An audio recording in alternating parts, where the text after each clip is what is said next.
Bien, bueno, vamos a seguir entonces la segunda parte con Jenna Fitzgerald, va a presentar un trabajo que se llama Trajes de oro y plata danzantes en la fiesta del Corpus Christi en el Virreinato de Perú. Ella es doctorada en Historia del Arte en la Universidad de Tulane. Su investigación ha sido apoyada por la Biblioteca John Carter Brown, la Fundación Volkswagen y el Centro de Estudios Medievales y Renacentistas de la Universidad de San Luis. Su investigación aborda las intersecciones entre el arte visual y la cultura festiva en el Virreinato del Perú, con un enfoque en la Compañía de Jesús. Quedan con Jenna. Muchas gracias. Es un gran privilegio estar aquí con todos ustedes y verdaderamente quiero agradecer mucho primero a Lisa por la invitación y a Silvia y a todos acá del instituto, ¿no? Bueno, para empezar, no sé si han visto, conocen esta imagen que está como medio famoso por este mundo de celebraciones coloniales, ¿no? Bueno, más que nada porque es bien bonito.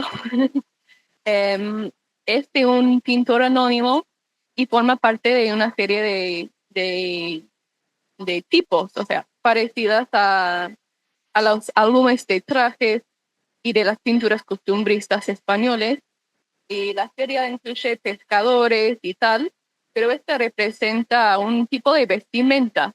En este caso es el traje usado en la ciudad de La Plata durante las fiestas de Corpus Christi.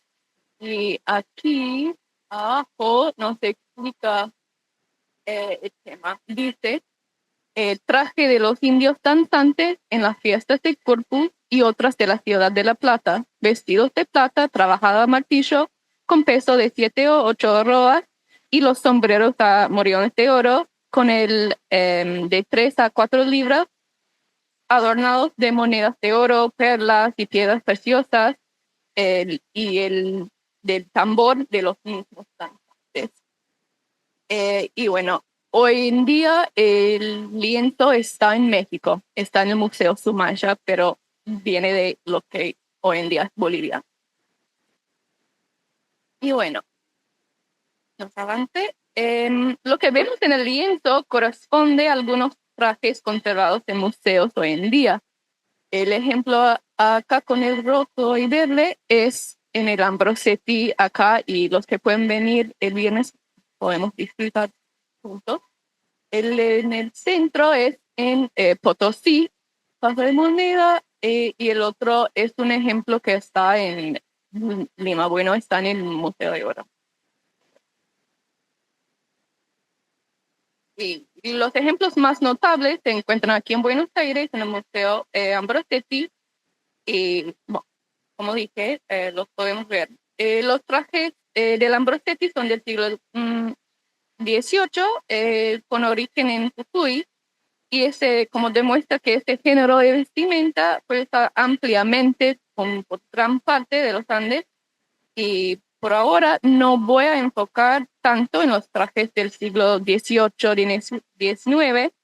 Lo que voy a hacer es presentarles una hipótesis, un argumento de que este estilo de vestimenta tiene su origen en un estilo precolombino.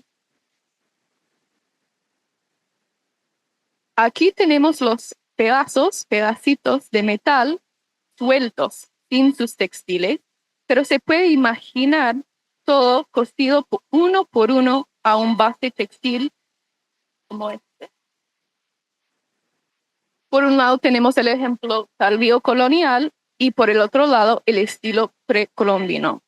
No son iguales en forma o apariencia, pero comparten componentes materiales, y he encontrado un conjunto, un cuerpo de evidencia textual bastante robusto que indica que fueron usados en el mismo contexto festivo en la edad colonial.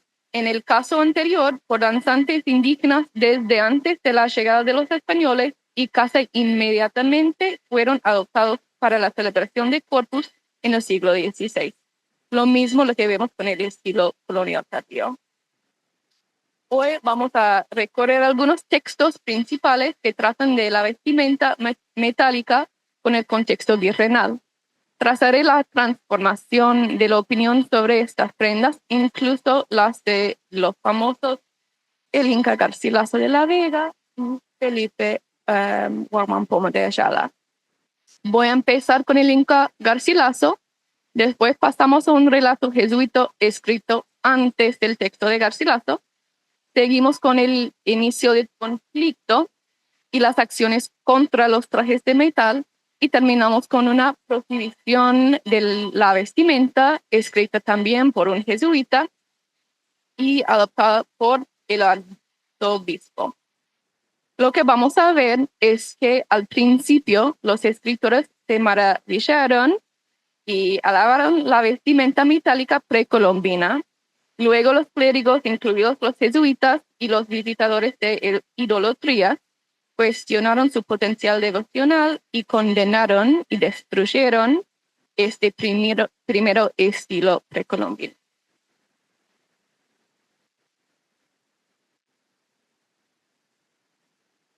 Aunque los trajes, está bien, lo que va a decir, para no distraerlos. Si me escuchan. Okay. Aunque los trajes de metal en los Andes sufrieron persecución, no desaparecieron. Propongo que lo que vemos en estos ejemplos coloniales tardíos y republicanos tempranos es el resultado, una especie de próxima generación de este género de vestimenta. Danzantes siguieron usando trajes adornados con metales para la danza para litúrgica, principalmente para la fiesta de Corpus, pero con una drástica transformación estilística. Tras la supresión de los estilos precolombinos de vestimenta metálica, los artesanos indígenas desarrollaron nuevos estilos de trajes metálicos que armonizaban visualmente con otros aspectos de la religión material virreinal. Esto es lo que vemos en los ejemplos en el Ambrosetti y en el lienzo del Museo Summa. Ahora pasamos al primer ejemplo, a Inca Garcilaso. Este primer ejemplo documentado de vestimenta metálica durante el Corpus Christi se encuentra en la segunda parte de los comentarios reales de los incas, escritas por Garcilaso en 1611 y publicado en 1617. Garcilaso describe ampliamente la celebración de Corpus de 1555 en Cusco. Tendría entonces el autor 16 años. Relata el suceso de Corpus en gran detalle a causa de una protesta llamativa contra los incas, organizada por un hombre Cañari, que es otro grupo indígena, durante las festividades. Dejando la política a un lado, voy a dirigir nuestra atención a un pequeño detalle en que Garcilaso menciona la ropa metálica que llevaban los danzantes. Dice que los caciques y sus parientes venían con muchos ornamentos. Unos se vistieron con pieles de leones, otros con alas tipo de cóndores o ángeles, y otros se vistieron con vestidos chapados de oro y plata, otros con guirnaldas de oro y plata. Garcilaso explica que estos elementos fueron heredados de tradiciones precolombinas. Presenta una línea directa a la vestimenta festiva utilizada durante las festividades incaicas y las prendas que vio en Corpus de 1555. Incluso los vestidos chapados de oro y plata.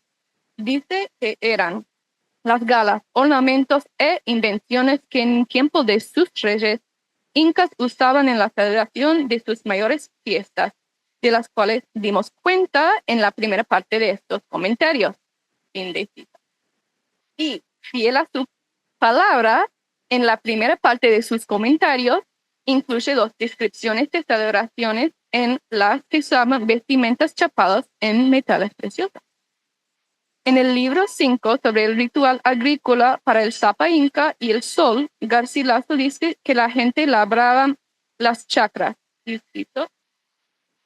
con vestidos de las vestiduras y galas que para sus mayores fiestas tenían guardadas, llenas de chapería de oro y plata y con grandes plumajes en las cabezas. Asimismo, describe el ropaje de los curacas durante el Inti Raymi, la fiesta del sol, con un vocabulario similar. Cito: las curacas venían con todas sus mayores galas e invenciones que podían haber. Unos traían los vestidos chapados de oro y plata y guirnaldas de lo mismo en las cabezas sobre sus tocados. Su vocabulario para describir la vestimenta durante el Corpus de 1555, vestidos chapados de oro y plata, es casi idéntico a su descripción de los vestidos del rito agrario, vestidos llenas de chapería de oro y plata, y del Inti Raymi, que es vestidos chapados de oro y plata. Este lenguaje compartido indica que la continuidad de las prácticas festivas incaicas en el periodo colonial, algo que Garcilaso reitera en varias ocasiones. Y cito: con las dichas cosas y otras muchas... Con las cosas dichas y otras muchas que pueden imaginar, que yo no acierto a escribirlas, solemnizaban aquellos indios las fiestas de sus reyes. Con las mismas, aumentándolos todos lo más que podían, celebraban en mis tiempos la fiesta del Santísimo Sacramento. Así Garcilaso conecta explícitamente la vestimenta festiva metálica usada durante el Corpus con la pervivencia de los rituales precolombinos. Aunque relata su experiencia adolescente del Corpus desde décadas atrás, su texto recoge la primera instancia documentada de la continuidad entre la danza y los trajes de los danzantes antes y después de la llegada de los españoles. Ahora sí pasamos al segundo texto, que documenta la Santa de danzas y vestimentas metálicas en la celebración del Corpus. Es una carta jesuita, una carta anual escrita por el padre Juan Gómez en 1571, entre varias noticias sobre la primera celebración del Corpus en Paruchirí el año anterior. Dice: salieron los indios con sus danzas muy vistosas. Venían algunos vestidos de camisetas de plata y otros de camisetas sembradas de chapería de plata, y los más principales traían camisetas de oro, y todos ellos unas celadas de plata y en ellas grande cantidad de plumas. La carta jesuita se refiere a la vestimenta de los danzantes como camisetas de plata y camisetas de oro. El término camiseta es la palabra que se usaba comúnmente para referirse a un unco, la vestimenta estándar de los hombres inca, normalmente hecho de fibras de camello como lana de alpaca, y estos uncos cosidos con pequeños cuadrados o discos planos de metal, chapería de plata. La carta jesuita resalta el éxito de las festividades del Corpus en Paruchirí, recién instaurada el año anterior, coincidiendo con la llegada de los jesuitas en la región.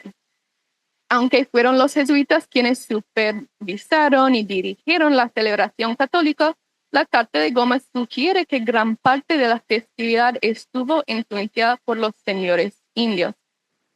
Según la carta, los nobles incas danzaron y cantaron canciones tradicionales en quechua, originalmente dedicadas al sol y al inca, pero adaptadas para dar a Cristo, inspirándose en los sermones que habían escuchado en su lengua. A los jesuitas les gustaron los cantos y danzas indígenas. Gómez elogia las danzas muy vistosas, una descripción común para describir danzas. En este caso, en particular, la palabra vistoso resulta especialmente adecuada para evocar el brillante y resplandeciente efecto visual de las superficies metálicas de los ropajes al moverse los danzantes. Los jesuitas partieron de Paruchirí en 1573 dejando el cuidado pastoral al clero secular. Después de 35 años empezó el conflicto, la primera campaña contra la idolatría. En agosto de 1608, el Francisco de Ávila, párroco de un pequeño pueblo ahí en Parachirí, se fue al capital provincial de Parachirí para la celebración de la Anunciación. En su camino, un hombre indígena llamado Cristóbal Choquecasa, hijo de un curaca, le contó que la gente de Parachirí celebraba su huaca local, la montaña Pariacaca, el mismo día de la Anunciación. Armado con esta información que Choquecasa le había relevado, Ávila emprendió su esfuerzo total por descubrir la idolatría. En colaboración con informantes, entre los que quizá encontraba el Choquecasa, Ávila recogió pruebas de idolatría que recopiló en una abundante documentación hoy conservada en la Biblioteca Nacional de Madrid. En su relación no tengo la imagen. En su relación de 1611, Ávila informó sobre las danzas tradicionales que se realizaban durante el Corpus, al igual que sus predecesores jesuitas en Parachirí décadas antes. Pero al contrario de los primeros jesuitas, Ávila interpretó su intención de forma totalmente distinta. Ávila denuncia las prácticas rituales en Parachirí. En hacer las fiestas de los ídolos, referidos con toda solemnidad de danzas y cantos, han usado de un artificio diabólico que ha sido hacerlas en la fiesta de Corpus Christi, dando a entender a su cura que se holgaban por la fiesta de la iglesia, venían a los bailes y borracheras de la plaza del pueblo, vestidos de plumas y otras cosas, todas de superstición, como pellejos de leones y hojas de plata colgadas del vestido. Informadas por las confesiones que escucharon la comunidad, Ávila y sus nuevos asistentes jesuitas consideraban los trajes de danza como evidencia física de idolatría y resolvieron verlos destruidos. Confiscaron y destruyeron muchos objetos diversos utilizados en prácticas rituales y devocionales, incluso las vestimentas rituales. Ahora sí pasamos a Omampoma. El autor indígena criticó la destrucción desenfrenada de la región de Parachirí. En su magnum opus, el primer nuevo crónica de buen gobierno, hacia 1615. Omampoma condena la explotación y trato injusto de los indígenas a manos de ciertas autoridades virreinales y religiosas. Omampoma pasó por Parachirí de camino a Lima y se encontró con las consecuencias de las recientes inspecciones de Ávila. En su rol de visitador, Ávila había confiscado numerosos objetos rituales, entre ellos prendas de vestir, muy probablemente con adornos metálicos, que se habían utilizado para bailar durante las celebraciones católicas. Cito, de Omampoma, un citador de la Santa Iglesia llamado Doctor Ávila y corregidor con color de decirle que son idólatras.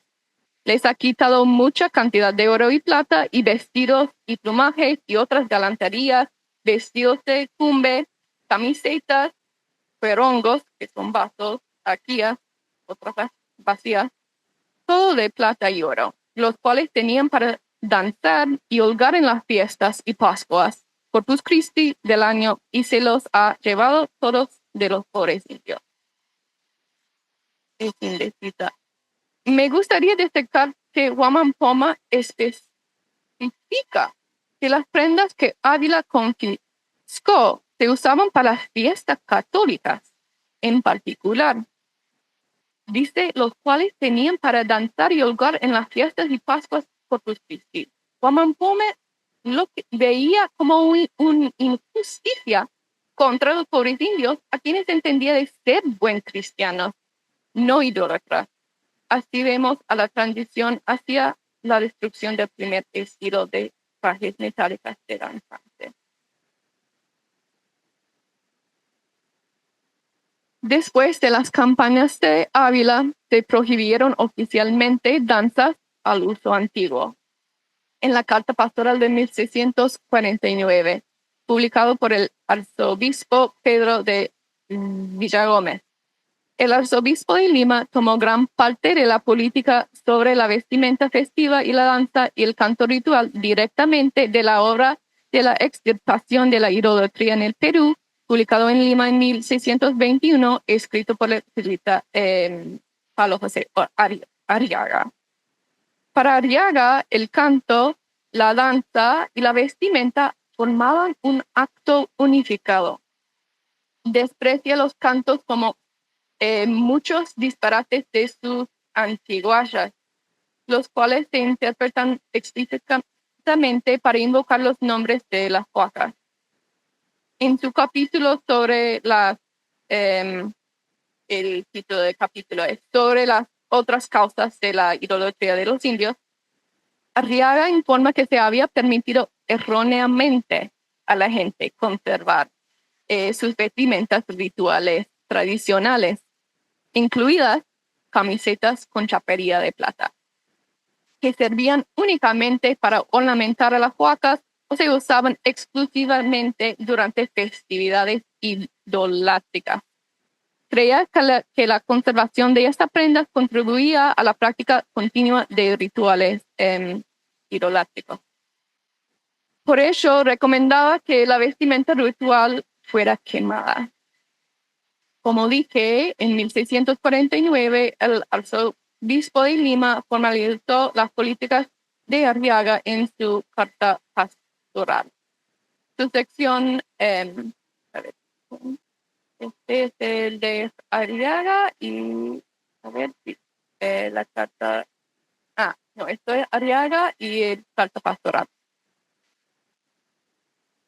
La Carta Pastoral añade un único cambio, un cambio de lo que había escrito Arriaga, un cambio crucial, que añade que en las festividades de la iglesia se suman a la lista de ocasiones prohibidas para bailar y cantar al uso antiguo, poniendo oficialmente fin a la estrategia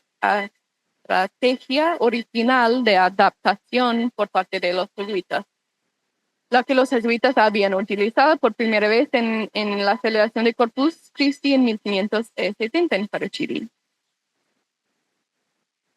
Pero realmente se terminó el uso de los trajes de metal. Durante la primera parte del siglo XVII, los extirpadores destruyeron las vestimentas metálicas y prohibieron oficialmente su uso durante el Corpus o en cualquier otro momento. La vestimenta metálica precolombina fue casi completamente eliminada, destruida, pero un nuevo estilo la reemplazó. Los ejemplos sobrevivientes, tanto precolombinos como del periodo colonial tardío, comparten características materiales e inmateriales. En su composición material y sus técnicas de construcción, ambos tipos de prendas tienen una base textil tejida con fibras de camello o una mezcla de algodón y fibra de camello. En ambos casos, incluyen como láminas de metal individualmente fijadas con costura a la base textil. El metal se cose directamente al textil en ambos casos, a diferencia de la armadura europea que se usaba sobre la ropa, pero no se une directamente a los textiles. Los trajes de metal de primer estilo conforman con la estética sagrada de la metalurgia inca, que priorizaba las formas planas y lisas para maximizar el resplandor de superficie. Habrían tenido una apariencia similar a las paredes interiores del templo inca más importante, el Coricancha, la cancha dorada, que estaba recubierto con láminas de oro liso. otro ejemplo de como un animal con este superficie liso. También conforman las figuras así. Y a ver, del mismo modo, las placas de metal decoradas con diseños en reempujado del estilo tardío colonial de este traje correspondían con otros objetos de plata utilizados dentro de muchas iglesias del virreinato. Los dos estilos no se parecen, aquí digo, los dos estilos no se parecen tanto en forma, pero se forman de las mismas materias, que ocupan un lugar comparable en la cultura festiva de su época, usados por danzantes indígenas que participaban en la estética religiosa dominante de la época. Así los veo como una misma tradición. Aunque la forma y la celebración cambien, el traje metálico precolombino es la raíz del traje danzante de metal en la época colonial.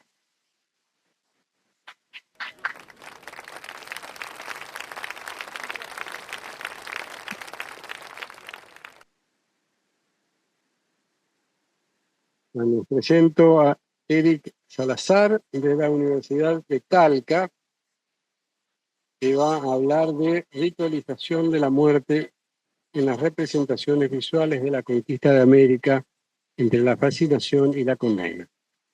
Eric es profesor de castellano, magíster en humanidades, doctor en literatura, es académico e investigador postdoctoral en el Instituto de Estudios Humanísticos Jorge Ignacio Molina de la Universidad de Talca. Actualmente desarrolla una investigación financiada por la Agencia Nacional de Investigación y Desarrollo de Chile, ANID, Fondesit, postdoctorado, que está centrada en el estudio de las representaciones textuales y visuales de la conquista de América desde la clave del fracaso, la decepción y el infortunio. Sus intereses se focalizan en la literatura, historia y artes visuales del siglo XVI y el contexto de la colonización del Nuevo Mundo. Muchas gracias por la invitación, Silvia. Gracias. Y la oportunidad de conocer a las personas que nos acompañan y al instituto por recibirnos. Bueno, como decía la presentación, yo trabajo de literatura y artes visuales del siglo XVI en la clave del fracaso, la decepción y el infortunio, un poco relacionado con el borrador del ensayo que pudieron leer y del que conversamos ayer. Lo que vamos a ver ahora son imágenes que yo había prescindido, descartado, porque no se relacionaban directamente con lo que yo estoy investigando. Sin embargo, cuando Silvia me habló de esta instancia, pensé que podíamos recuperarlas y quizás conversar y reflexionar al respecto, y tal vez sale algo interesante de aquí. Así que eso voy a... Listo. La representación de la muerte en la iconografía desempeñó un papel central en la construcción del imaginario europeo sobre América. Los grabados de Theodore de Bry, publicados entre finales del siglo XVI y principios del XVII, documentaron visualmente la alteridad indígena e inscribieron sus prácticas dentro de una narrativa que directa e indirectamente legitimaba la intervención europea. Eso en su sentido amplio, porque ya lo conversamos ayer en muchos de estos grabados, lo que se hace es denunciar la intervención europea, pero específicamente de un grupo peninsular, español.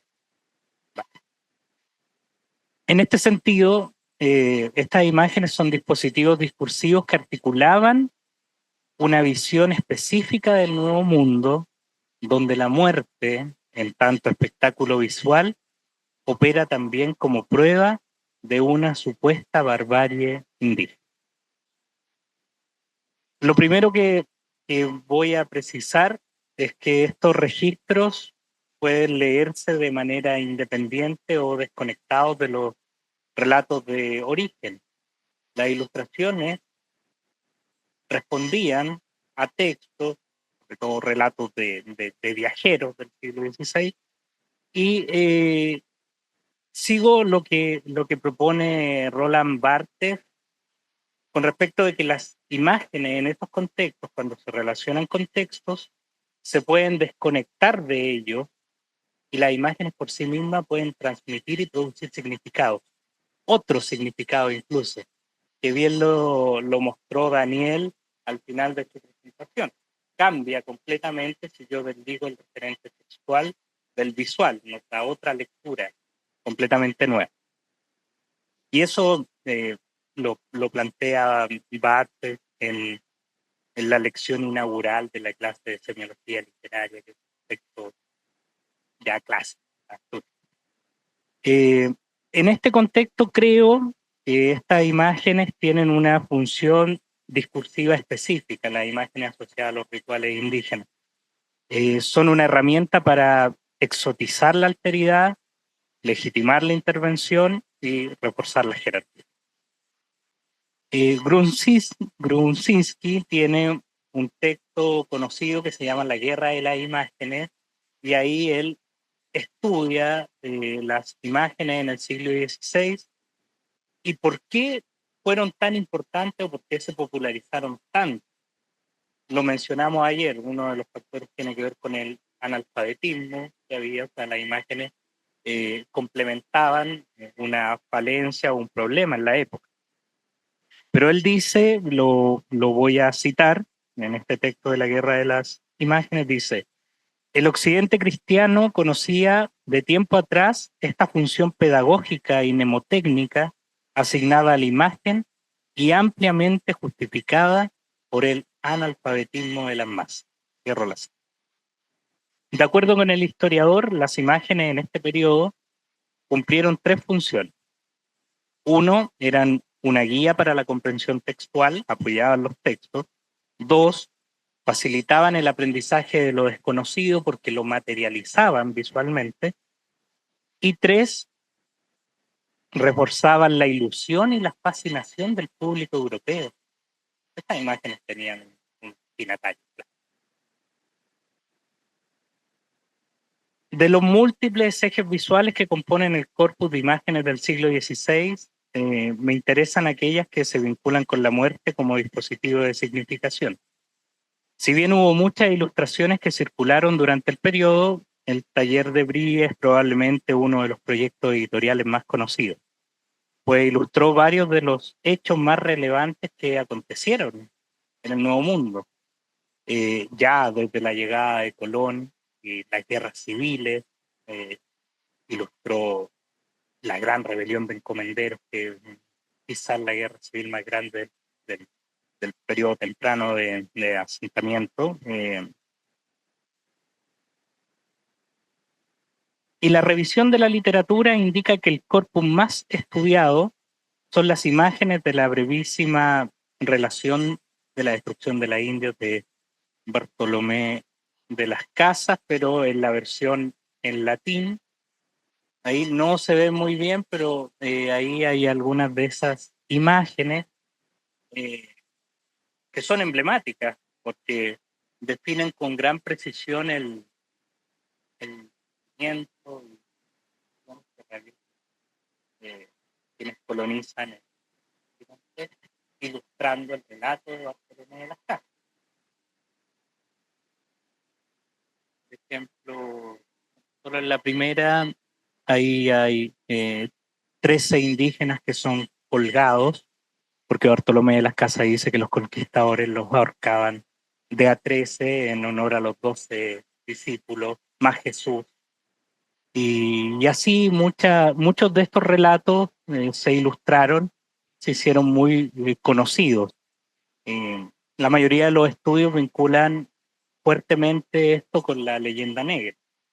Ahí tuvieron un rol fundamental en consolidar la leyenda negra.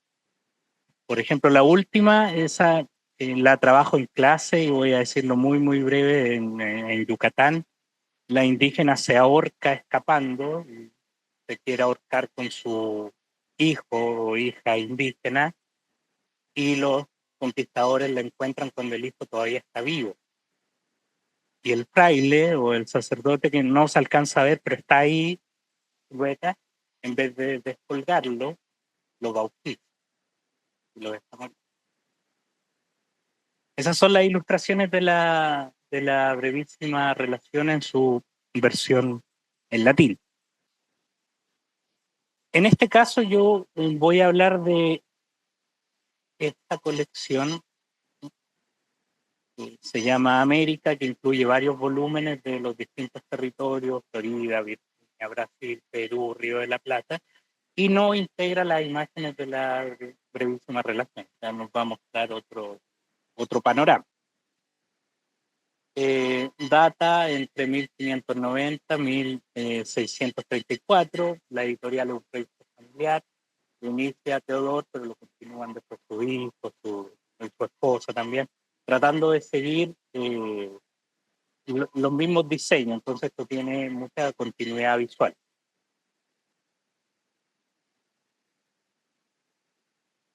Yo, aquí. La composición estética en general de todo este corpus está dada por lo que he llamado para estos efectos espectacularización iconográfica colonial, un procedimiento mediante el cual un acontecimiento es transformado en un espectáculo visual o discursivo en su sentido más amplio, diseñado para generar impacto y modelar una determinada percepción. Su objetivo, por lo mismo, no es representar la realidad de los hechos, sino construir una imagen ideológicamente orientada. Con esto quiero decir que hay un distanciamiento, lo pienso estudiar más adelante en el postdoctorado, en el cual estas imágenes pueden no responder a sus relatos de origen, porque hay un procedimiento como este, en el cual son otros los fundamentos, otros los objetivos que quieren lograr estas imágenes, no necesariamente responder a los textos de origen. Eso sería más bien como un objetivo de determinar cuáles son las coincidencias o disidencias.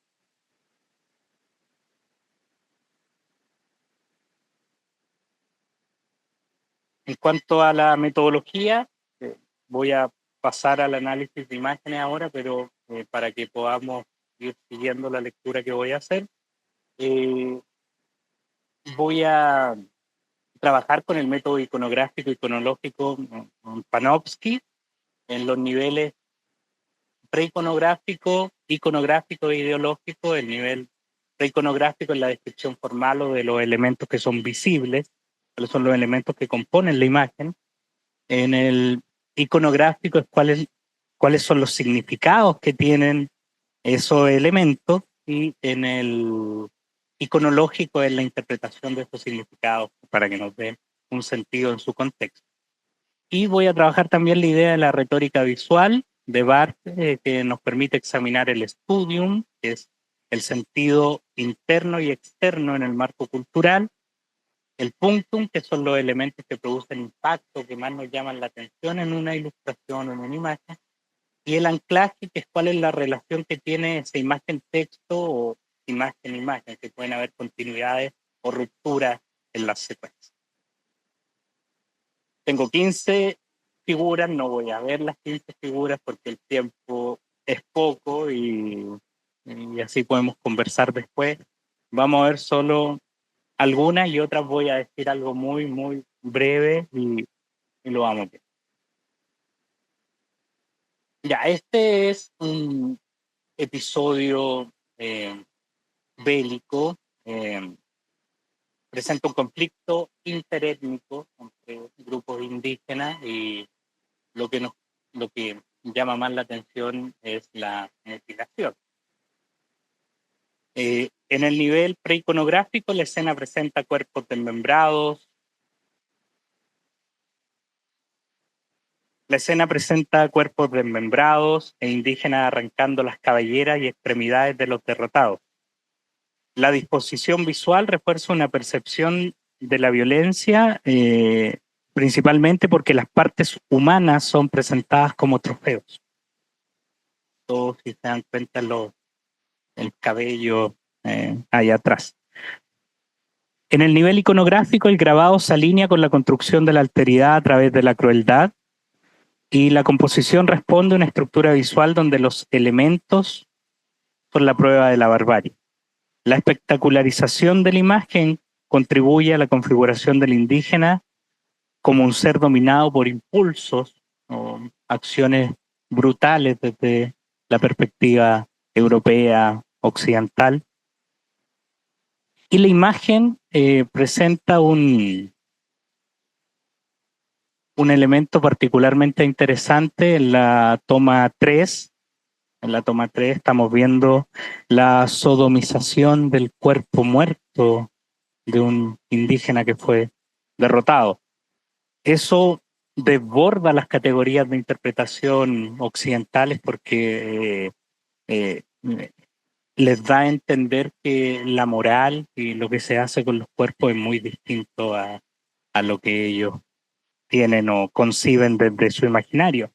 Entonces eso está dado ahí para generar un impacto en el espectador, en este caso es visceral, porque no es algo positivo o no quiere solo presentarlo en términos de un ritual o nada parecido.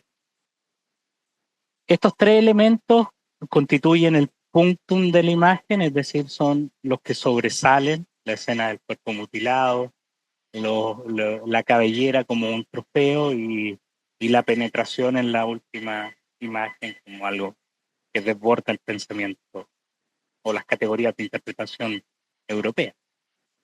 En esta no voy a profundizar, solo les voy a mencionar que lo que está ocurriendo es que las mujeres viudas, después de que sus esposos mueren en la guerra, su señal de luto es cortarse el cabello y esparcirlo. Acá tenemos otra escena de asesinato, de muerte. Los europeos aparecen aquí como espectadores de lo que está ocurriendo en la imagen principal. En esta sí me voy a detener. Lo que estamos viendo es un ritual de sacrificio, específicamente el sacrificio de un bebé. La imagen 1 se muestra el bebé que va a ser sacrificado y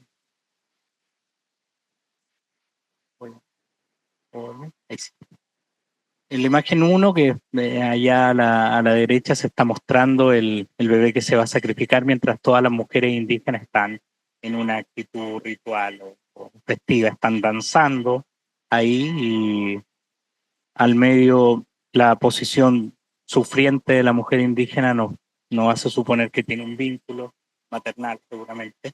Eso es una especulación que estoy haciendo. Y los europeos acá como espectadores.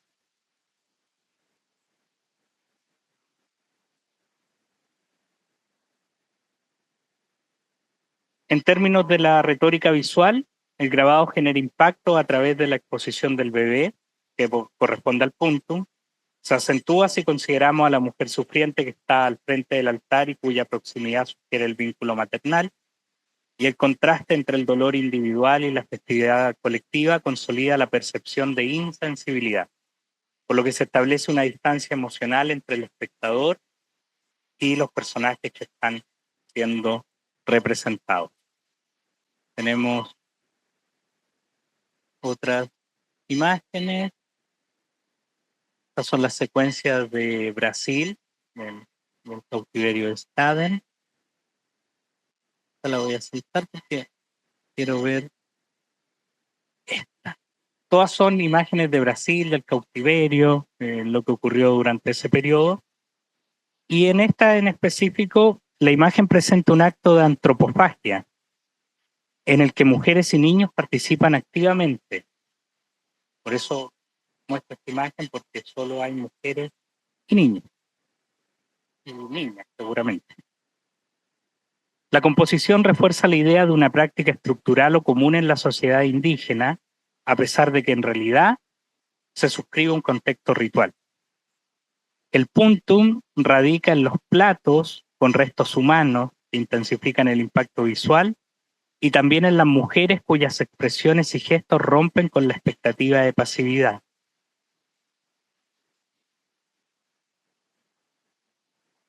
Serían los elementos. Y volvemos a la imagen grande. En este sentido, diversas investigaciones han señalado que los grabados del siglo XVI le asignan una connotación negativa a las mujeres indígenas asociada a la narrativa bíblica y al imaginario de transgresión. Eso lo dice Reisi y Ruiz en unos estudios de las imágenes de las brujas. Ellos concluyen que aquí también hay una asociación con ese imaginario de la mujer bruja y que comen niños pequeños, pero que están comiendo personas, pero apunta a lo mismo. El anclaje, y aquí menciono el anclaje porque recuerden que esa relación texto-imagen o imagen-imagen, aquí todas las secuencias van a reforzar lo mismo, por eso solo estoy viendo esta. Todas las secuencias van a reforzar la idea de la antropofagia, que los indígenas en Brasil toman prisioneros, cautivos, la desnudez por otra parte, y el anclaje enfatiza la reiteración de esta práctica y el rol que ocupan las mujeres. Están perfumando hongos, están cortando partes, que están llevando la madera para prender la hoguera, o el fuego, el caldero, tienen un rol importante en estas representaciones, lo que no es positivo, que el discurso que está de fondo, ya lo dije, las asocia con ese imaginario de la brujería. El contraste con el cristianismo sugiere que mientras en Europa la carne de Cristo es un símbolo eucarístico, principalmente a través de la transubstanciación, en América se convierte en una manifestación del salvajismo y en este caso vinculado directamente con la figura femenina que lo realiza. Otra escena de antropofagia, también en el contexto de Brasil. La parrilla es un elemento clave porque no da lugar a interpretación, o sea, nos muestra todas las partes del cuerpo en la disposición de la parrilla. Y este integra a nuestro famoso cautivo horrorizado viendo esta práctica, que ya lo dije, todas las secuencias lo que quieren hacer es generar la idea de que es recurrente, que no es ritual, sino que forma parte básicamente de la dieta de los indígenas. Así que Staden es la representación del europeo que mira con pavor, horror esta práctica. Y esta me fascina. Esta es la que a mí me llamó mucho la atención y me dejó pensando harto tiempo, porque es la representación de un suicidio colectivo en las comunidades indígenas. Hay distintas escenas de suicidio, es una composición única, pero está parcelada.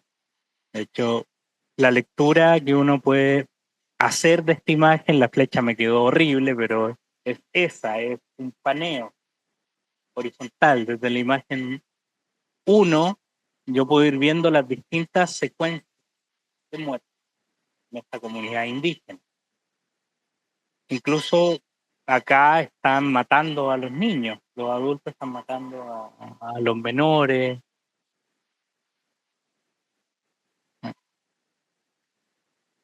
Y hay algunas para que se vean más de cerca. Indígenas colgados, arrojándose de barrancos, suicidándose con dagas. Y acá voy a... Ya, El elemento visual más destacado está dado por los gestos de dolor y resignación, especialmente en la figura central.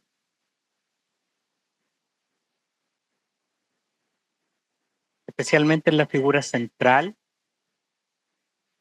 visualmente creo que ahí está el punctum.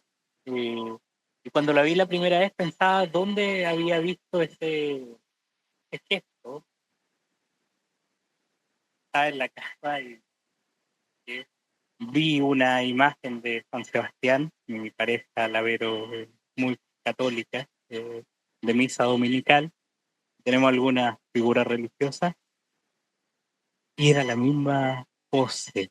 Entonces después, ahí leyendo un estudio de Freire, él escribe lo siguiente, lo voy a citar, que está estudiando grabado posteriores, dice: en repetidas ocasiones los indígenas son retratados mirando al cielo como pidiendo ayuda al Creador. Tal gesto es basado en conocidas escenas de los santos y los que sufren para lograr el reino de Dios. Bien, podemos después discutir esto, pero seguro alguna relación. Tenemos también esta de un entierro. Si se dan cuenta, el cacique está siendo enterrado con objetos de oro y otros metales preciosos. Acá tenemos todo el proceso de un ritual mortuorio y de esta imagen, recuerden que estamos tratando de fijar la alteridad, allá atrás se agrega una figura demoníaca en el fondo de la imagen. Y esto no es algo nuevo. Yo reviso el corpus de imágenes, esto lo vuelvo a encontrar en otras situaciones que también involucran indígenas. Por ejemplo, acá. Ejército indígena y quién está ahí dirigiendo como capitán o general, también una figura demoníaca. Ay. Y eso también hay la asociación con el imaginario de los indígenas que realizan prácticas paganas o demoníacas incluso. Otro ritual, más escenas, la estoy saltando por tiempo y aquí, a ver si vinculamos con Daniel. Esta va a ser la última imagen de la que voy a hablar. Presenta el sacrificio humano dentro de la sociedad azteca, destacando su carácter público y su estrecha relación con lo profano en la perspectiva europea. En el nivel iconográfico, en el nivel preiconográfico, perdón, la escena se estructura en un basamento escalonado que está decorado con calaveras, son pantli, creo que se llama, ¿no?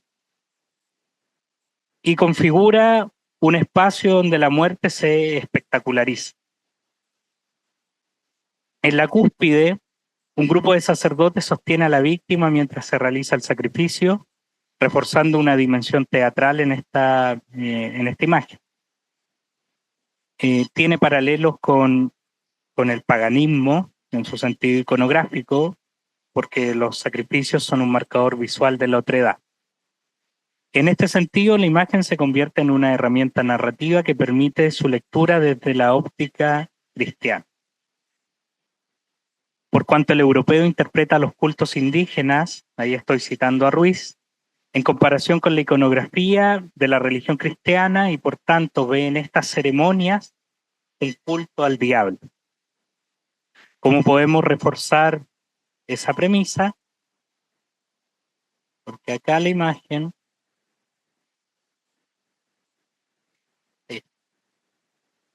agrega la presencia de unos ídolos que van a reforzar esa interpretación. ¿Se dan cuenta? Ahí atrás hay uno en ese pequeño retablo, detrás de la persona que están sacrificando, el sacerdote en la segunda también, el sacerdote que está abajo igual, está mostrando uno, y en el otro retablo también aparece otro de estos ídolos. Por lo mismo, hay varios elementos aquí en esta imagen que uno podría destacar, que están contribuyendo a fijar la alteridad. En conclusión, el análisis de estas imágenes revela la centralidad de la muerte como dispositivo visual. La espectacularización de la muerte no solo funcionó como un recurso estético, sino como un mecanismo discursivo que inscribió la alteridad dentro de un régimen visual diseñado para provocar reacciones ambivalentes en el espectador. Si seguimos la cronología del impacto, es evidente que las primeras imágenes del continente y sus habitantes generaron asombro, incredulidad e incluso terror, contribuyendo a la construcción de un imaginario que intensificó la percepción negativa del Nuevo Mundo. A través de estas representaciones de sacrificios, rituales, ejecuciones, suicidios colectivos, antropofagia, esta obra construyó un imaginario en el que la violencia fue presentado como un rasgo estructural de estas sociedades, legitimando así la intervención europea bajo el discurso de la civilización. La representación de la muerte configuró la percepción del Nuevo Mundo a partir de códigos visuales específicos que se convirtieron en patrones iconográficos reiterativos en esta ilustración. Esta conclusión contribuye a reforzar las proposiciones de Van Gruesen, no, la pronunciación me disculpará el autor cuando vea el video, que tensionaron una premisa canónica de Eliot que es bastante discutible, que América era periférica en la mente de los europeos. En realidad, la visualidad inscribió a América en el centro de la imaginación del viejo continente. Es con todo un discurso sobre el nuevo mundo que los obligaba a enfrentarse con empatía, asombro o estupor ante lo desconocido. Muchas gracias.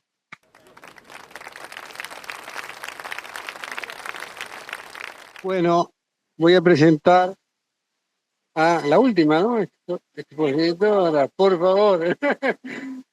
Silvia Tiefenberg, que todos conocemos, que va a hablar de Devotos y Donantes, la comedia de Nuestra Señora de Guadalupe y sus milagros, de Fray Diego de Ocaña, 1599-1605.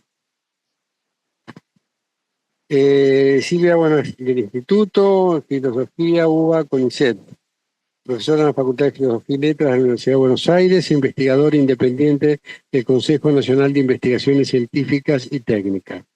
Su área de investigación está centrada en textos coloniales del área andina y rioplatense de los siglos XVI, XVII y XVIII.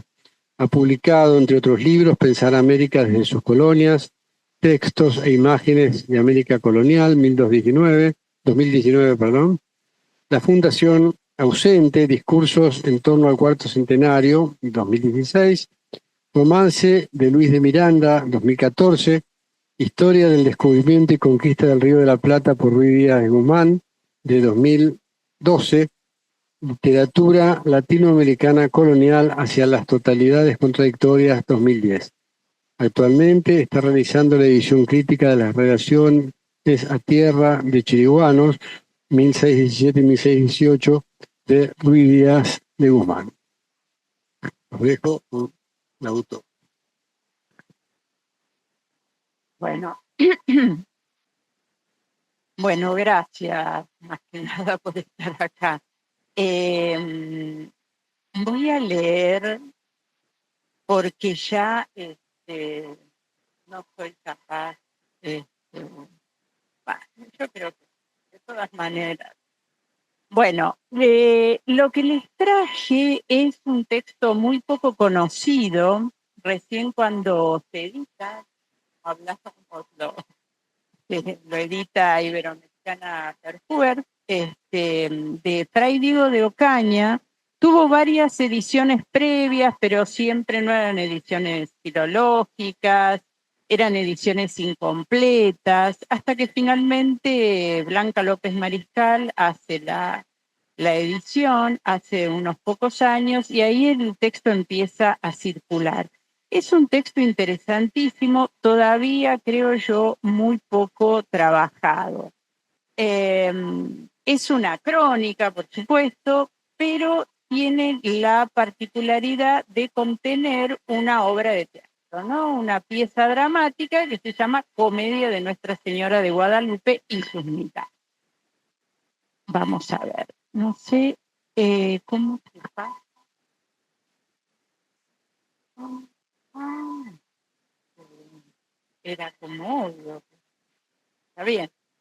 Entonces, en 1597, el fraile Jerónimo Diego de Ocaña sale del monasterio, que era su monasterio, el monasterio extremeño de Nuestra Señora de Guadalupe, y viene para América, a pedido de su propia congregación. El propósito era incentivar el culto de la Virgen de Guadalupe, asentando cofrades, cuenta de que no era algo espontáneo, que no se suponía en todos los casos, sino que se incentivaba muy específicamente porque tenía que ver con lo económico. Entonces, asentar cofrades y recoger los grandes donativos realizados en el mundo. Ya desde ese momento los intermediarios eran importantes porque parece que se hacían grandes recaudaciones en América, pero no todo llegaba a España. Entonces, entre 1599 y 1605, Fray Diego de Ocaña recorrió 35.000 kilómetros a través de la América del Sur. Yo no pude, le saqué la foto, pero no pude incluirla en el Power porque soy muy poco hábil. Pero bueno, traje la edición. En la edición se muestra el recorrido, que es una cosa como delirante, porque estuvo un poco, digamos, se trasladaba a través de embarcaciones, pero más que nada caminaban. Eso es una cosa que a mí siempre me interpeló. Caminaban, entonces el vehículo era ese cuerpo, pasaban frío, hambre, pero seguían caminando. Entonces, fruto de este viaje nace lo que hoy conocemos como viaje por el mundo. De todas maneras, no es el título que le puso él, es el título de la edición. Bueno, para resumir y decir más o menos sintéticamente, es una relación, le puse prosaica y colorida, que es como un cliché, pero es que realmente escribe de una manera muy agradable y va, como suele ocurrir con estos viajeros, recolectando anécdotas que va incluyendo de cosas que va viendo en el campo. Pero por supuesto lo más interesante es que es lo visto y lo vivido. Entonces, va caminando y va escribiendo, esa es la impresión que da. Y ahí incluyo entonces esta composición dramática en verso. Además, hay 22 dibujos que muestran diferentes indígenas de la región y también 5 mapas. Y es interesante, no voy a hablar de esto, por lo que hablábamos ayer de la Araucana, que cuando pasa por Chile, esto lo presenté ya en algún congreso, cuando pasa por Chile dibuja una indígena que le pone la bella Guacolda, que era solo en el texto de Ercilla. Entonces, evidentemente pasó, también dibuja Lautaro, pero me gustó lo de la bella Guacolda, porque eso muestra claramente la lectura de Ercilla o la influencia de Ercilla. Bien, en 1588 les hablo un poquito de la historia del convento porque tiene importancia. cuando ingresa Diego de Ocaña, que tiene más o menos 18 años, estaba en ese momento como prior Gabriel de Talavera, que era autor de la historia de Nuestra Señora de Guadalupe. Ese texto va a ser la fuente principal de la que él tome los datos para hacer la comedia que después incluye o que se edita junto con su crónica.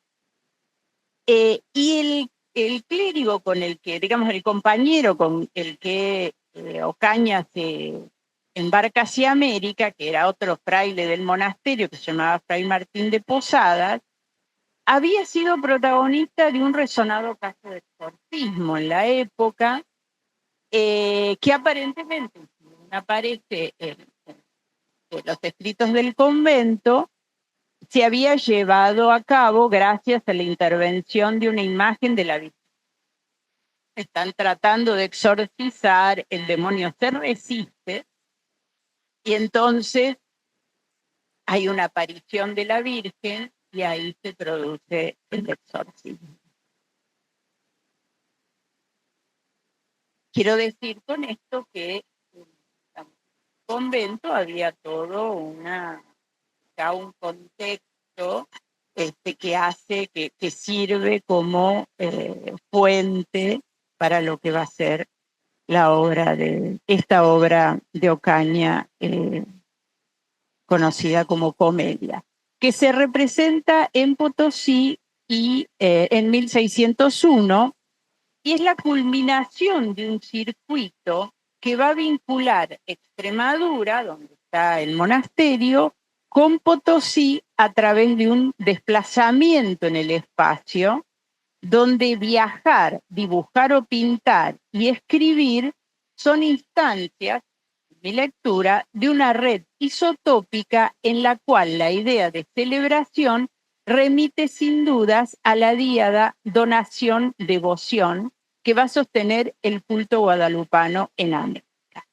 Lo que yo vi con la lectura de la crónica es que cuando él habla de el devoto, es el donante, ¿no? El donante en el sentido, la devoción se muestra porque yo aporto mis joyas, más dinero, eso aparece constantemente. Entonces, ahora voy a mostrar brevemente por qué la celebración, en este caso, está sostenida por estos dos, por esta idea que en realidad es una sola. En 1599, entonces, Diego de Ocaña y Martín de Posada embarcan para Sevilla, y al llegar al puerto de Paita, unos meses después, muere este último. Esto lo pongo también para reforzar esta idea de que esta larguísima caminata también tenía que ver con estos viajes que eran eran difíciles. La gente se moría en el viaje, y es lo que pasa en este caso. También, digamos, hay documentos que le dicen, donde se le pregunta a Diego de Ocaña si quiere seguir el viaje solo, porque un viaje solo era mucho peor, y él dice que sí, porque bueno, va a estar toda la idea del sacrificio del martirio. Entonces sigue solo. Se va a Lima, pero pasa, como ven con el mapa, pasa por Piura, Saña, Trujillo, y allí pinta, por ejemplo, en Trujillo, la imagen para la capilla de la Virgen de Guadalupe, ¿no? Se ve que no solo escribía, sino que pintaba muy bien. Entonces va dejando distintas imágenes, que no sé si alguien hizo la recopilación de todas las imágenes, pero aparentemente por donde pasa va dejando algún tipo de imagen. Eso debe ser. Eso, sí. Bueno, parece que... Bueno, la marcha de los jubilados. Cruza Coquimbo, atraviesa Chile, y es también pensando que acá se dice tan fácilmente, pero atraviesa Chile hasta Osorno y la isla de Chiloé, quiere retornar a Lima parece que había algún problema con piratas o una cosa por el estilo, entonces decide cruzar los Andes. Una cosa también absolutamente delirante pensar cruza los Andes y llega al Paraguay. Y desde ahí entonces se va para Potosí y llega en el 1600. Bastante bien, porque todo este trayecto es un año nada más. Imagínense que uno va ahora con estas cosas que quede grabada. Bueno, en Potosí está 3 años y él, por supuesto, va documentando todo esto, por eso lo sabemos, pinta las imágenes para el convento de San Francisco, organiza las fiestas en honor de la Virgen, que consisten en procesiones, las celebraciones litúrgicas, fiestas de toro, en donde va también, organiza varias de estas fiestas de toros y las justas, ¿no? De los caballeros que, bueno, honran a la Virgen luchando por ella. En el contexto de esta celebración se representó la comedia de, digamos, en el contexto de todas estas celebraciones, ¿no? Se representa la comedia de Nuestra Señora de Guadalupe y sus milagros, que aparte conlleva una especie de concurso, porque se hacen letanías, villancicos y también sonetos en su honor, ¿no? Había toda una, digamos, era un proceso complejo donde concurrían la mayoría de las artes. Las imágenes pintadas por Ocaña en muchos de los lugares que recorrió eran entronizadas, así que se ve que eran imágenes importantes. En medio de grandes celebraciones implicaban una verdadera contienda entre pobladores.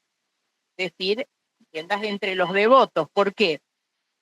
Porque competían para ver quién donaba la mejor joya para embarazar. Entonces, bueno, esa imagen se llenaba de joyas y después se entronizaba, ¿no? Estaba la idea de así como estaban las justas de caballeros, estaban también estas contiendas, digamos, por ver quién era el que hacía la mejor donación, la mayor donación, demostrando así su devoción a la vida. Cuando ya en 1604 ya está enfermo, se embarca hacia México y aparentemente no llega.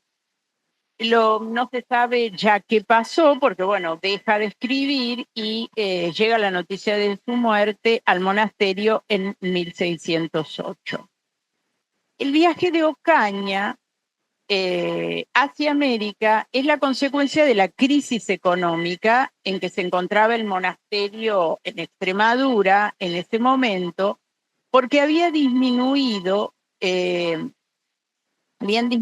tanto las limosnas como la práctica medieval de las peregrinaciones y romerías. Eso me resultó muy interesante cuando me di cuenta de esto.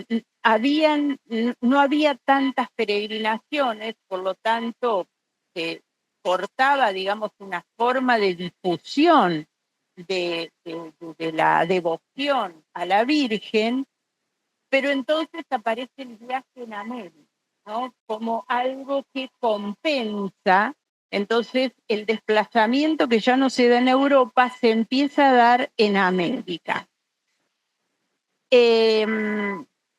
Para reforzar entonces el sistema de recaudación, evitando los intermediarios, el monasterio enviaba a sus frailes a América, restableciendo además la práctica del desplazamiento espacial en un circuito ampliado. Esto es también interesante porque se sale de Extremadura, pero en ese viaje se incluye América como otra peregrinación extendida.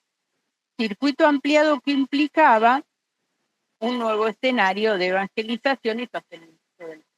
Y por supuesto que entonces había que hacer las adaptaciones que dieron, digamos, supieron hacer una forma de relacionarse con el medio, pero evidentemente todas las órdenes tuvieron que hacer la acomodación a la evangelización en este nuevo contexto.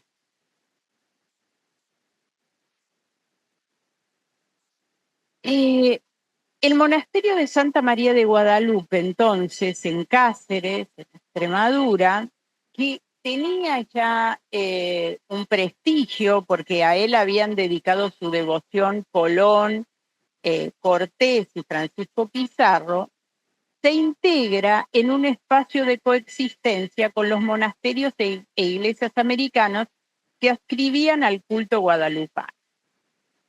Extendido gracias a la migración extremeña en el Nuevo Mundo. Esto me resultó interesante también, porque digo, ¿por qué mandan a alguien? Bueno, porque entre el 80 y el 88% de los colonos que llegaban a los grandes centros, México y Perú, eran andaluces, extremeños o castellanos.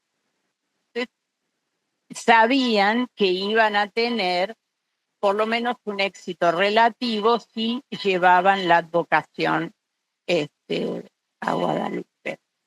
Así, el manuscrito de la Comedia se nos ha conservado debido a que Ocaña era especialmente cuidadoso en la contabilidad de todo lo relacionado con las recaudaciones vinculadas al culto. Él mismo dice que cuando terminaba el día se sentaba y ponía en limpio todo lo que había recaudado para la vida. Entonces, en esa puesta en limpio de lo recaudado, aparece después de esa puesta en limpio el manuscrito, ¿no? Entonces se liga, digamos, la Comedia con las anotaciones sobre en cuanto había acrecentado el patrimonio de su monasterio. Lo que haría suponer entonces, saco como conclusión, que más allá de la literatura, la Comedia tuvo para su autor principalmente un valor instrumental para sostener esta díada devoción-recaudación. Y ahora lo veo específicamente en esto que ya estoy finalizando. Por ejemplo, cuando él pasa por Chile, es interesantísimo porque Chile le parece grande en extensiones y pobre. Entonces, ni siquiera valía la pena hacer grandes representaciones en Chile, porque no había recursos para armar la fiesta y después lo que se iba a recaudar era muy poco. Entonces, él lo dice, que es como una travesía que no le reporta. Bueno, entonces, recién en las grandes urbes como Lima, Charcas o Potosí, las limosnas pueden testimoniar la importancia del sostenimiento del culto. Y no resulta casual que la Comedia se represente en medio de grandes fastos en esta última ciudad, en Potosí, en la cual se encuentra la mina de plata más grande del mundo. Bueno, claro, casualmente, ¿dónde la voy a representar? Donde haya más plata para recaudar. Y después lo que vi también muy interesante es el vínculo que hace él entre el bufete y el púlpito, que son los dos lugares donde él está. El bufete es un pequeño escritorio donde él se sentaba para recaudar. Entonces él está en el púlpito y en el bufete, y él cuenta que después de representada la obra, como culminación de esta celebración y finalizada la predicación, porque terminaba la obra y él les explicaba cosas como: vieron que la Virgen salvó porque eran devotos y porque donaban, así los van a salvar a ustedes. Si hacen. Había toda una explicación didáctica para lograr la recaudación posterior. Entonces él después él mismo dice, me sentaba en una silla a la salida de la iglesia, me senté en una silla a la puerta de la iglesia con los mayordomos y el libro de los cofrades sobre el bufete, y fuéronse asentando por cofrades toda la gente y montó la limosna que mandaron, 2.500. Entonces, interesantísimo este desplazamiento en el espacio pequeño. Digamos, escribo una comedia con los milagros de la Virgen, hago la predicación posterior y después, claro, recojo el dinero, asiento cofrades y recojo el dinero.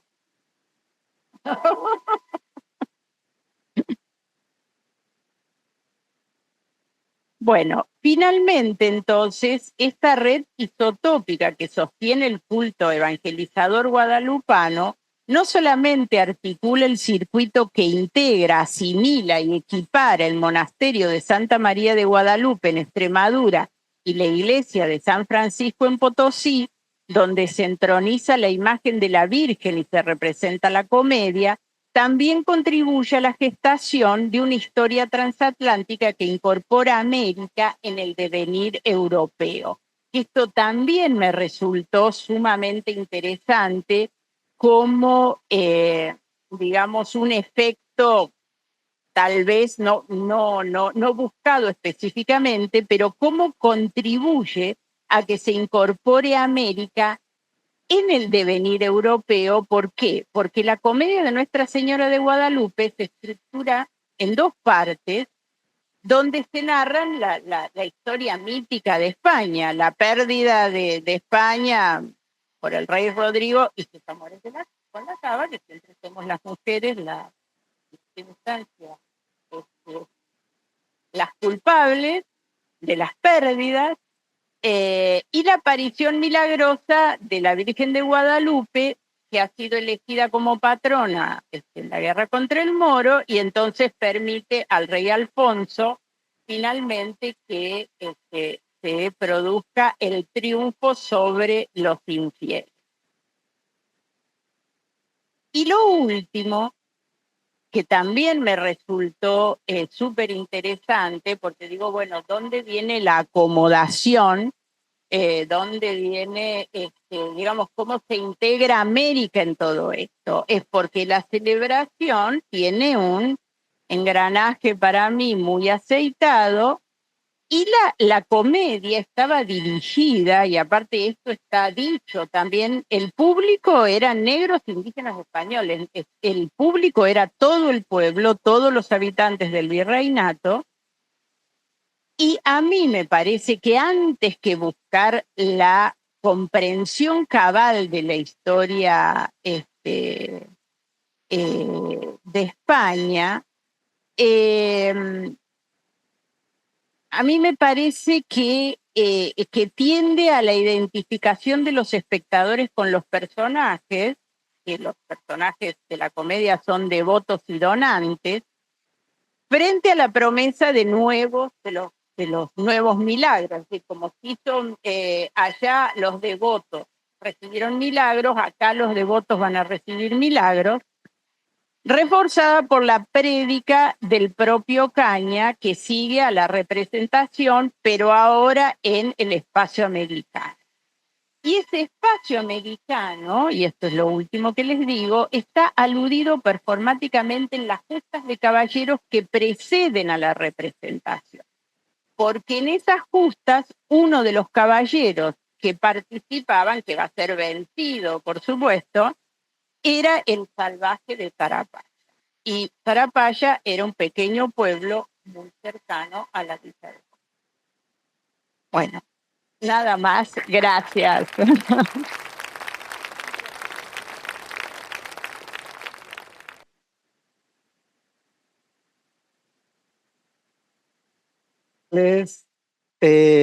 Yo tengo una pregunta, más que todo comentario, más que pregunta. Voy a partir un poco por felicitarte, me encantó el trabajo de los danzantes, y cuando vi la primera imagen que presentaste de la armadura, yo me di cuenta de que uno de los danzantes tenía cascabeles. El yeso hoy día está muy ondulado actualmente en los caporales, que es una danza que se estableció hasta recién en 1970 se institucionaliza como la danza moderna del caporal, y su esencia es el cascabel de plata, ta, ta, ta, para poder hacer todo el sonido. Entonces ya podemos ver ahí una ondulación de cómo ese cascabel, que también hay una variante en Perú que es el de la mano, que es de la llama, con las pezuñas de la llama, pero es más pobre, podríamos decir. Este es como más elegante. Yo cuando vi esa imagen no podía dejar de pensar en los actuales carnavales y en los actuales machos que bailan en los carnavales.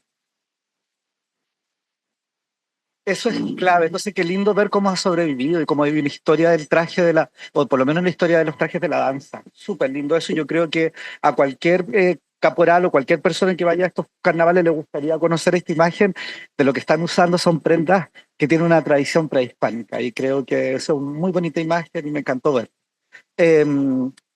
Yo quería comentar también, Eric, que por qué sacaste la imagen de la descripción de los homosexuales, que es quizás la imagen más icónica del Theodore de Bray, por lo menos para la comunidad gay latinoamericana, que allí pues, lo muestra Theodore de Bray cuando nos aperreaban, y tiene una imagen donde están todas las comunidades de los homosexuales, que fue quizá una de las grandes preguntas para los europeos, que no había discriminación, donde te ponían en un hoyo y los perros estaban encima. Entonces, esa imagen es icónica y yo la extrañé.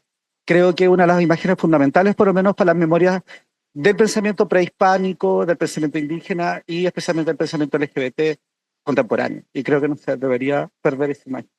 Y finalmente, Silvia, felicitarte, me encantó. Y sabes lo que no podía dejar de recordar era a Gonzalo Millán. No, perdón, a Gonzalo de Berceo.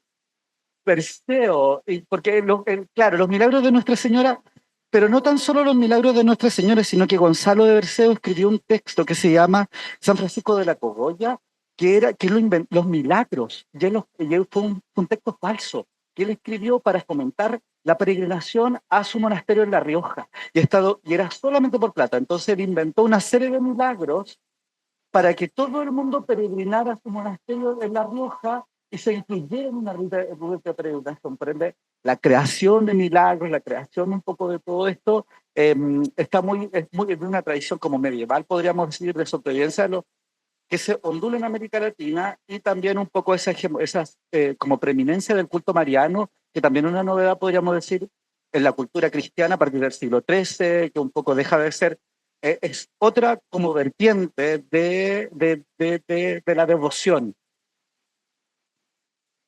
Sí. Pues, las azules montañas de Castilla. Ese es un poema de Machado a Gonzalo, que empieza diciendo: entre los poetas míos tiene Gonzalo un altar. Estoy citando a Berceo. Eso solamente comentarlo, lo disfruté muchísimo. Gracias. Rodrigo, me disculpo por la no inclusión de la imagen, pero sí, cuando Vasco Núñez de Balboa orquesta el aperreamiento a los indígenas, es una escena brutal, horrible, horrible. Sí, sí, por lo demás. Sí, y bueno, me disculpo, no tengo un criterio. De hecho, la imagen la ocupo en clase, en la portada con la que inicio una de mis clases. Si no la conocen, la podemos enviar, pero yo creo que todos saben de cuál estamos hablando. Eso. Y gracias, gracias.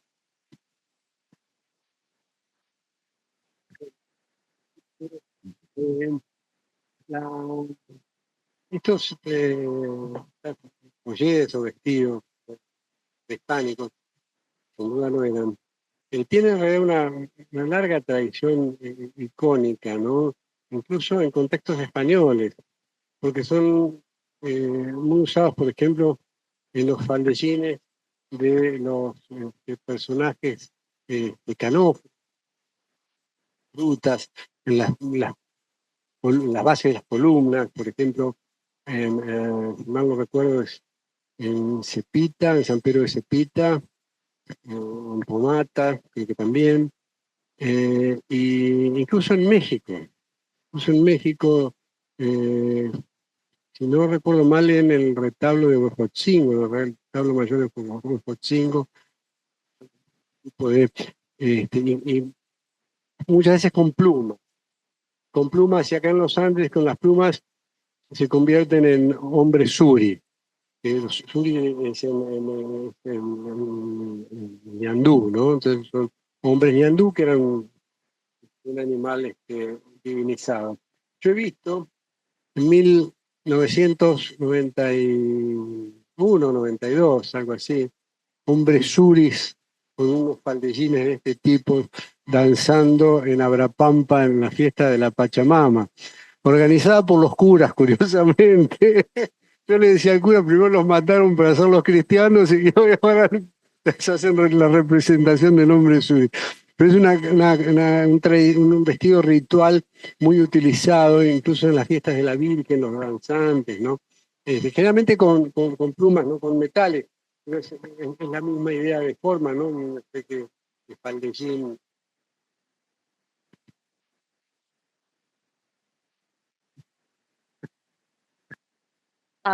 Podría ser tal vez comentarios muy breves para las tres.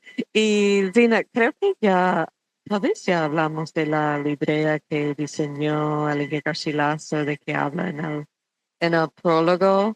¿Has conseguido mirar eso? Ok. Ok. Porque Alige Garcilaso habla de una librea que él diseñó, que fue la más famosa de una fiesta en Córdoba. No es de Córdoba, la Córdoba de España, donde él acabó. Y hablo de eso en mi libro sobre el cautiverio como forma en que él enfatiza su americanidad. Pero hay algo, no sé, sería interesante comparar los pasajes en que habla de una librea. Y era, pues, no fue fue una de las beatificaciones o la canonización de San Ignacio de Loyola. Bueno, pero otra cosa que solo me parece interesante, sobre todo porque estás desarrollando esto para el volumen sobre la riqueza, ¿verdad? The wealth fue el tema de simposio donde presentó esto por primera vez. Y me parece que un punto así pequeño que podrías destacar es como hay una segunda apropiación de la riqueza mineral, ¿no? Porque ya es una cosa que tan fundamental a la colonización, ¿no? Y la expropiación gana, y me parece significativo que es lo que apropian es justamente son vestidos hechos de metal, no oro y plata.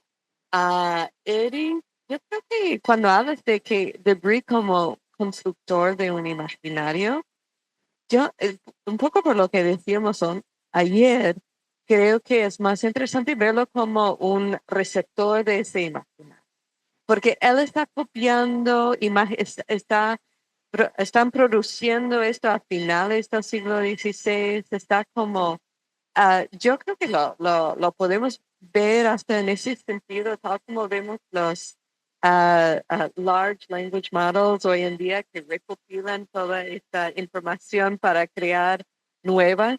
Y creo que para mí es útil pensar en él como evidencia de la circulación o de una construcción previa de imaginario que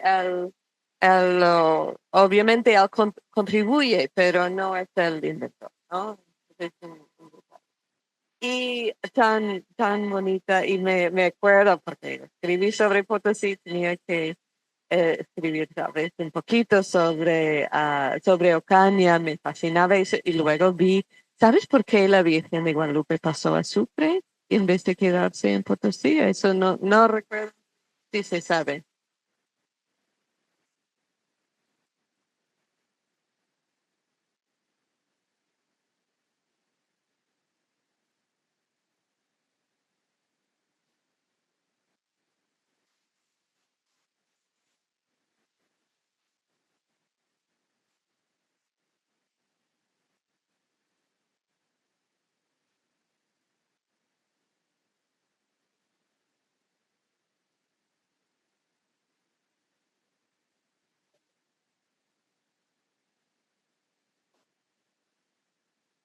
Pero llegué por acaso, cuando estuve en Sucre, Potosí, fue cuando hubo la fiesta. Entonces sacaron la imagen de la iglesia y se puede ver. Y es una cosa increíble con todas esas joyas que tienen. Y era mi comentario tal vez era sobre también sobre la noción de gasto y riqueza, porque creo que hay una inversión interesante con Ocaña, el hecho de él escribir una obra teatral para, ah, para recoger dinero, ¿no? Cuando muchas veces las fiestas eran un momento en que la población gastaba en las fiestas y hasta era a veces no querían que gastaran tanto dinero en las fiestas. Y bueno, no sé, no acabo de formular un comentario, pero hay ciertas hasta cierto punto es semejante en el hecho de que están mostrando su devoción a través de la donación, tal como ha dicho. Pero es como si el agente de la fiesta misma es un poco diferente en el caso de Ocaña por ser el mismo que escribe y produce la comedia. Y el hecho, yo creo que todo esto tiene que ver con lo transatlántico que destacas, ¿no?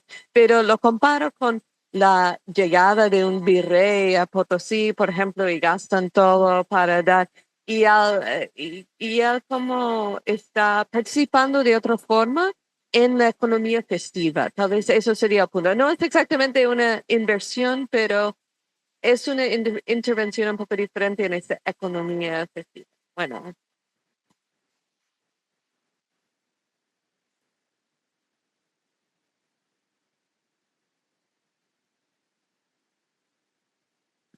La presentación está sumamente interesante. Yo tengo preguntas al hueso.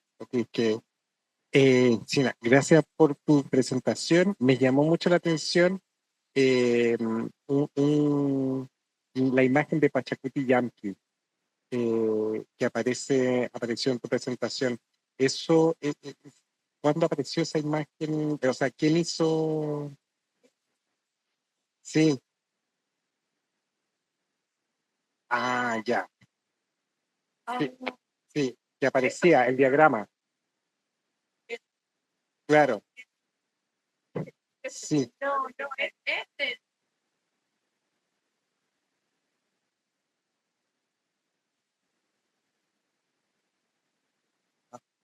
Lo readaptaron. No, Sí, ¿sabes sí. cómo? No, pero ¿cómo no? Claro. No, pero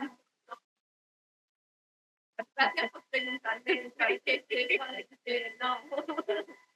Tengo más preguntas que eso después. Eric, me encantó esta idea de espectacularización iconográfica, en este caso colonial, me acordé de la espectacularización iconográfica que hacen en las entradas del emperador. Las imágenes, esas 4 imágenes son calcadas de las entradas que hace Maximiliano, y después hace Carlos V, y aparecen en los grabados y en la silografía de la época. Entonces, ahí hay una cosa. Y también hay una cosa que es muy interesante en Debris, que el canibalismo, de alguna manera, también es civilizado. Si te fijas, ellos se sientan alrededor, tienen platos, ¿no es cierto? Es muy, muy civilizado.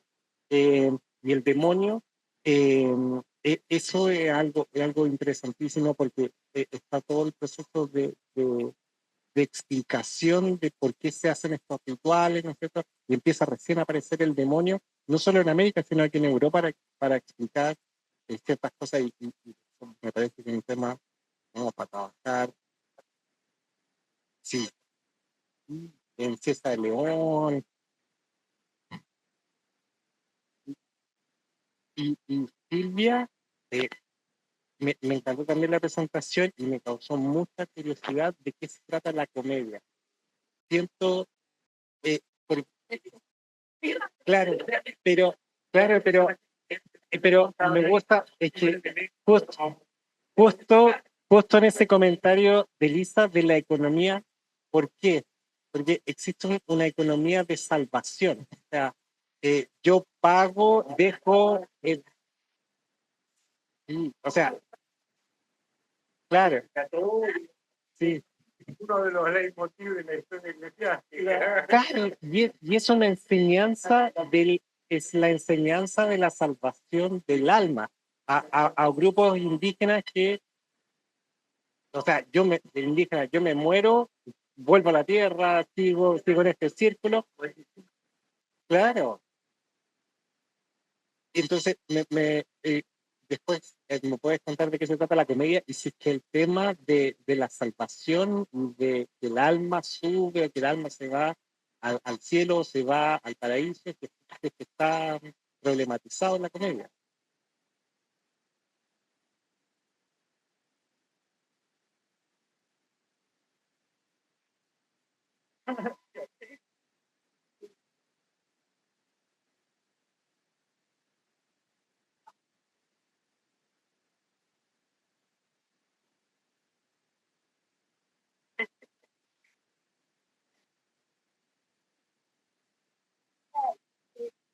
Digamos, una de las cosas que me gustó, la propia descripción de él, que había pasado, es que él mismo él mismo es un personaje, es como si todo fuera una comedia. La comedia es como algo dentro de todo lo que es la celebración, y en realidad él es el personaje principal, porque él hace el viaje, escribe la comedia, él se ocupaba de las representaciones, le gustaba hacer los trajes, claro. Entonces, claro, él pintó las imágenes, también lo que aparece, y después, claro, él hacía los trajes, pintaba. Claro, era el que hacía todo y después les explicaba a los otros lo que habían visto y después cobraba. Entonces, claro, a mí me pareció tan fascinante eso cuando lo vi desde lo que significaba toda esa estructura que se armaba, que era una performance donde él actuaba. Y los destinatarios y los exactamente. Claro, es la población local, claro, entonces eso también, exacto. Juro que voy a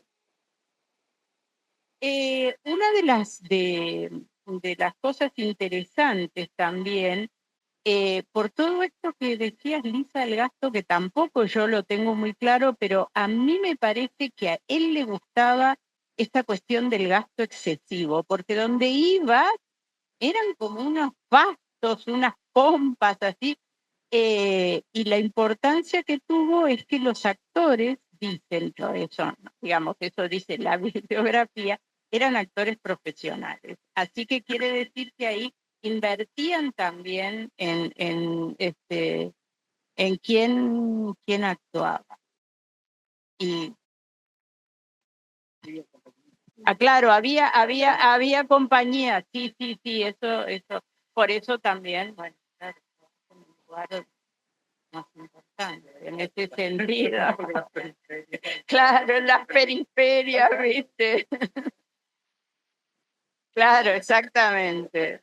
Pero es que Chile y el Río de la Plata lo pasa como volando, es el paso nomás. Si acá no hay nada, decía Oca. No, en esta época, sí, lo escucharon. No hay. Es que, Sina, me encantó tu trabajo y simplemente cuando estabas hablando me recordé de una de las como ritualidades de paz que se celebran en la frontera entre españoles y mapuches, que son mediados por misioneros jesuitas, y una de las descripciones que más me gusta es la que hace Rosales, que es un jesuita contemporáneo a Valle, pero que sí estuvo ahí en todo, de lo visto y lo vivido.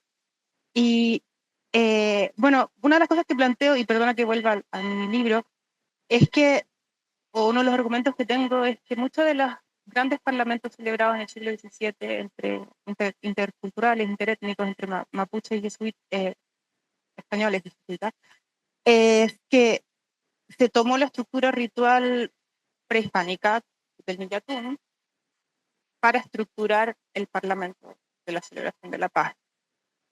Y entonces cuando tú dijiste de estos elementos como prehispánicos y la presencia de la plata, de las placas de plata y de oro eran prehispánicos, me recordó una parte que Rosales dice que los buquibuyes, que son como las marchas de la paz, hacen frente vistosas todos con sus ramos de canelo en las manos, sus vestidos particulares de aquella religión o sacerdocio, cabelleras largas de cochayuyos de la mar y láminas de plata en la frente. Como sí, y yo no había visto otras descripciones de, bueno, la plata obviamente hay, pero está como estas joyas que se pone la mujer, pero no había visto el masculino, un buquibui, utilizando una lámina de plata en la frente y aumentando su cabellera con cochayuyo, que no sé si saben, el cochayuyo es un alga, un nombre. Son hombres con pelo largo, pero no es un pelo real, el pelo se hace con una alga típica de Chile que comemos todos cuando niños, porque tiene mucho yodo. Todos nos obligaron a comer cochayuyo en la infancia, y sí, ahora existe, pero antes era terrible. Y entonces son largas y cafés, cuando se secan se ponen duras. Entonces se hacía una peluca de cochayuyo, y imagínate la imagen, así como potente, y el buquibuy era como el sacerdote de la paz, me lo traducía y con una frente, una placa de plata, que yo no lo, se ve en la mujer, pero no lo había visto en el hombre. Entonces, ay, gracias. Es el cochayuyo, ¿no? Delicioso.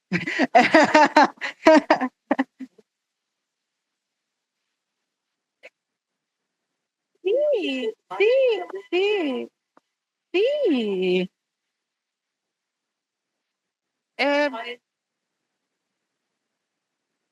Y por el yodo también. Entonces encontré que podría ser como otro antecedente de tu argumento, como la presencia de estas láminas de plata en otros contextos rituales celebratorios, que me pareció que era muy bonito. Y bueno, siguiendo con lo que comentaba mi colega, sobre, claro, no podía parar de pensar en los milagros de Nuestra Señora cuando estabas hablando, y también me recordó mucho hasta como este sentido práctico, casi cómico, que tú mencionas, como esta economía del circo de pobre, de hacerlo todo, y como ser el autor, el escritor, el autor, el mayordomo de cofradía, el secretario, todo. Me encantó, me recordó mucho, ¿sabes quién? A Javes. Porque Javes, misionero caminando, Bernardo de Javes es un jesuita del siglo XVIII que viajó a lugares muy extremos en Chile caminando y tenía un diario de viaje, y él se autorretrató en un mapa, que no es muy bueno geográficamente hablando, pero en el mapa él se autorrepresenta con un poncho mapuche, y a la época estaba prohibido usar el poncho. Entonces es muy interesante. Y él también en su diario describe que decía, bueno, y a una tienda que también me sirve de altar, entonces duermo en la tienda y después en el día monto el altar y hago misa en la tienda donde duerme. Entonces como esa cosa así de economía claro, misionero caminante, y también Havenstadt, y también, bueno, Gabriel Sobrino, que era colega de Luis de Valdivia, tienen estas narrativas, lo escribimos en el libro que tú editaste, ¿te acuerdas? De los misioneros caminantes. Y esta cosa de como el caminar como un acto que transforma, pero que también que representa la institución en el cuerpo del misionero. Y nada, me recordó muchísimo.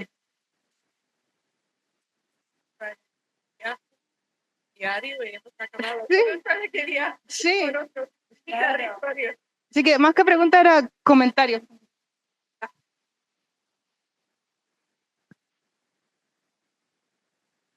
Yo quería, no sé si alguien quiere decir algo más, yo pensaba dar por terminada. En mi carácter de director del instituto voy a imponer mi autoridad para terminar con el simposio. No, que ha estado ciertamente sumamente interesante, y quiero agradecerte explícitamente, Silvia, la organización, y por supuesto a todos los participantes por sus trabajos, que como siempre en estos simposios sobre América terminan siendo muy variados, muy ricos, con todo este mundo en donde participan desde las formas femeninas del Renacimiento y de la Antigüedad, como mostraste vos, Eric, en los grabados de Debris que parecen los usados por Barbour para su pato Formel, hasta las fiestas, las celebraciones, los negros, las formas de apropiación de cosas de otra cultura para desarrollar las propias motivaciones. Creo que realmente todos estos temas, que son muchos, son quizás la parte más interesante de los estudios coloniales americanos, sean historia del arte, sean letras, ¿no? Y realmente el simposio ha permitido poner a la vista una cantidad de cosas. En un formato que además creo que es muy bueno, que es de una exposición cómoda y un buen tiempo para charlar entre poca gente, entendida en los temas. Y creo que es un formato que nosotros lo hemos aplicado ya 2 o 3 veces y realmente funciona muy bien. Así que nada, les agradezco a todos y tenemos un pequeño brindis para cerrar la